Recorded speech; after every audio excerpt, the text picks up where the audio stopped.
Hello అండి, అందరూ ఎలా ఉన్నారు? Welcome back to my channel.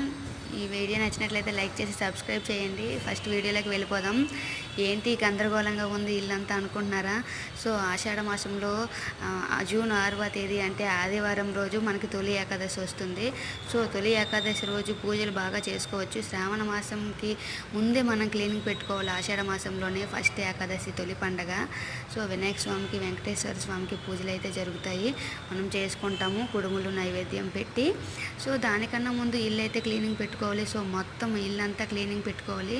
ఇంట్లో ఉన్నవన్నీ ఇంకా ధూళి, ఇంకా ఆడవాళ్ళకి అంటుముట్లు క్లియర్ అయిపోయిన తర్వాత ఇంకా నేనైతే మాత్రం బెడ్షీట్ల నుంచి, దుప్పట్ల నుంచి, బొంతల నుంచి అన్నీ కూడా క్లీనింగ్ అయితే పెట్టేసుకున్నాను. పెద్ద టాస్కే అయింది. సో వర్షం దేవుడు కూడా నాకు బాగా కరుణించాడు.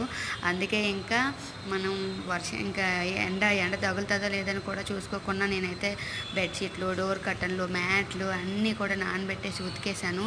నాకైతే టెర్రస్ పైన మంచి వాటర్ కూడా ఫెసిలిటీ ఉంది.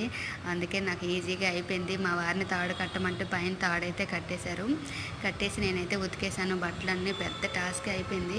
నాకు ఈ డేట్స్ క్లియర్ అయిపోయిన తర్వాత ఇల్లంతా క్లీనింగ్ పెడదామని చెప్పి నేనైతే క్లీన్ చేసుకున్నాను. సో శ్రావణం అంటే నాకు చాలా ఇష్టం కదా. సో శ్రావణ మాసం ముందే ఆషాఢ మాసం తొలి ఏకాదశికి ఇల్లంతా క్లీన్ చేసేయాలని టార్గెట్ అయితే నాకు ఉంది. సో ఇల్లు అయితే క్లీన్ అయితే పెట్టేసుకున్నాను.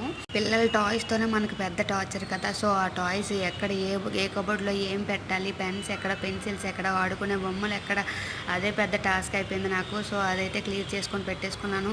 ఈ బట్టలు ఎండిపోయేలోపు నాకైతే అది చెయ్యాలి. వర్షం దేవుడు అయితే నాకు కరుణించాడు. మార్నింగ్ అంతా వర్షం పడింది. ఉతికిన తర్వాత మాత్రం వర్షం అయితే పడలేదు. నైట్ కొంచెం వర్షం పడింది అంతే. ఇంకా